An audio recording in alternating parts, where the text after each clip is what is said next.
света и газа останутся жители Якутска. Отключение продлится несколько часов. Автомобильный крестный ход православные доехали до Нерюнгри. Выход на мировую арену. Алданские каратисты – участники соревнований в Японии.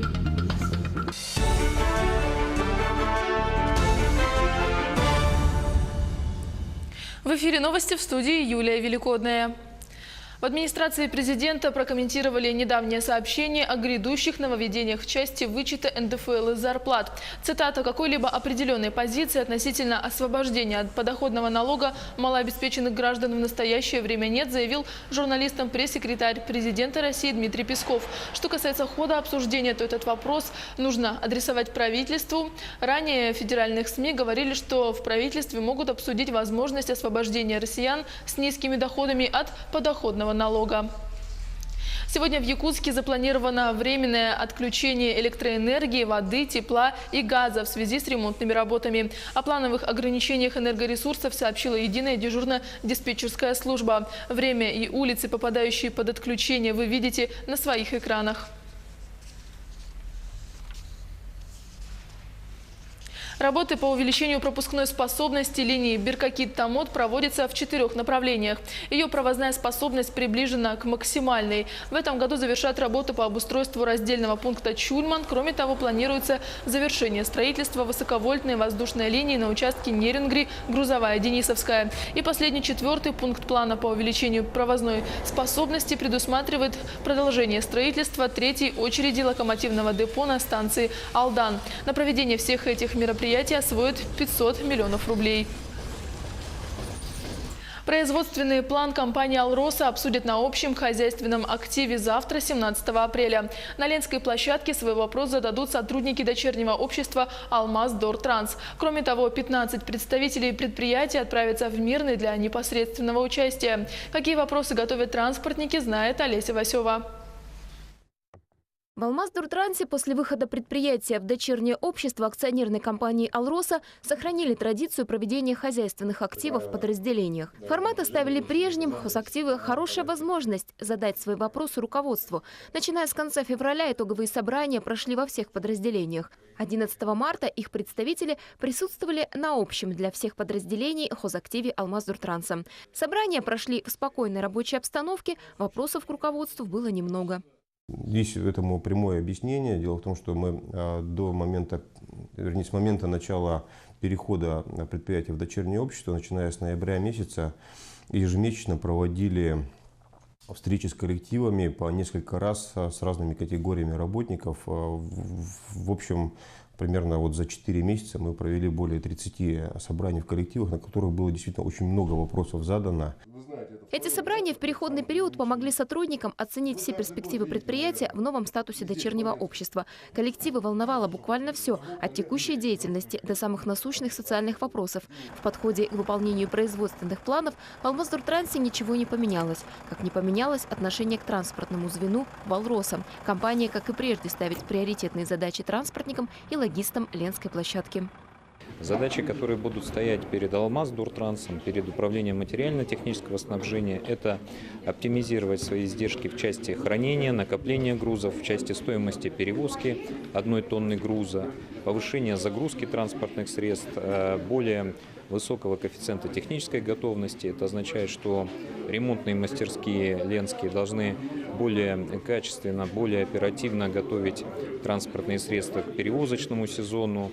Алмаз-Дортранс на общем собрании группы компаний «Алроса» представит 15 делегатов. Вопрос от ленчан прозвучит и в прямом эфире. В этом году к телемосту Ленц подключится на производственных территориях автотранспортного предприятия. Олеся Васева, Сергей Счастный, телеканал «Алмазный край».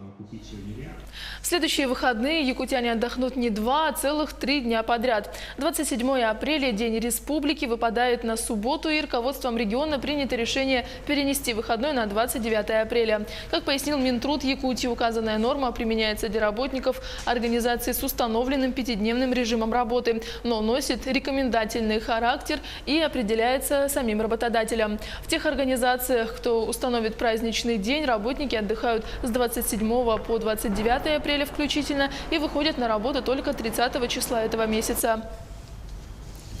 Автомобильный крестный ход «Святая Русь» прибыл в Южную Якутию. Его организаторы – Магаданская областная организация Всероссийского общества инвалидов собираются проехать по маршруту Магадан, Владивосток, Москва, Минск, Киев. Об остановке православных в городе Нерюнгри расскажут наши корреспонденты. Это уже третье подобное шествие, организованное магаданцами. 5 человек на 3 машинах. По ходу своего маршрута колонна будет пополняться новыми участниками. Едут православные не с пустыми руками. Они везут с собой освященные иконы и поклонные кресты, которые будут установлены на значимых для России и Русской Православной Церкви местах, как напоминание об очистительной крестной смерти Спасителя мира. 2 из них уже нашли свое место – на Колымской и Якутской земле. По-разному понимаем, что такое Святая Русь. Кто-то, может быть, понимает, что это территория и призывает и мечтает о восстановлении границ от самой большой территории, какой была Российская империя или Советский Союз. Или это величие какое-то экономическое. Кто-то считает, что Святая Русь была до Романовых, а после Романов была Великая Россия, Великая империя российская. А мы считаем, что Святая Русь – это состояние народа, состояние душ человеческих, и к этому и призываем. В Нерюнгринском храме Казанской иконы Божьей Матери прошел молебен и были освящены машины крестоходцев.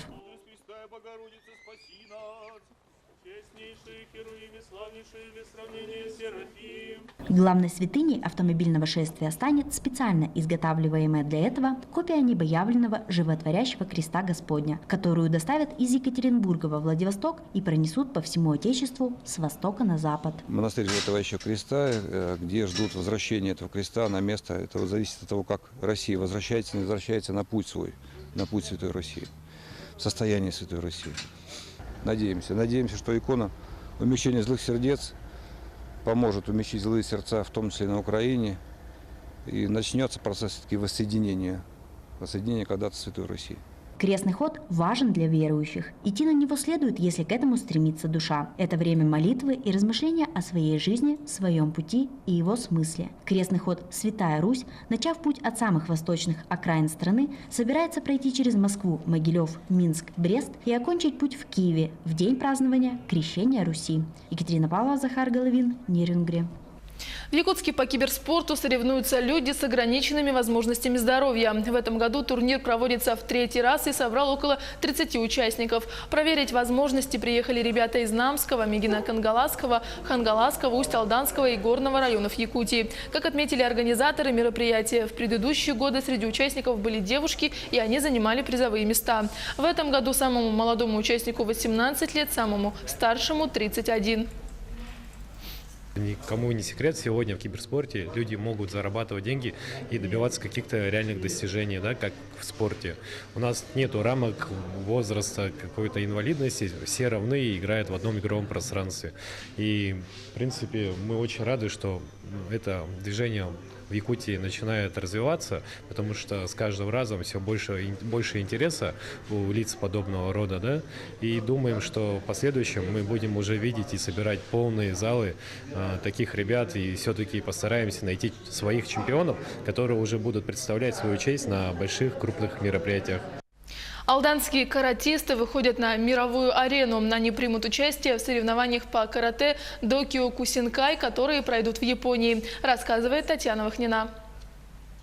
Сегодня алданские каратисты летят в Японию. Навыки боевого искусства на татами они продемонстрируют на соревнованиях по карате Докио Кишункай. Базовой техникой приемов и тактикой бросков ребята померятся с каратистами на мировой арене. Мы отобрали самых лучших наших спортсменов, которые вот сейчас у нас заняли на России призовые места. Они у нас прошли по отбору, по рейтингу.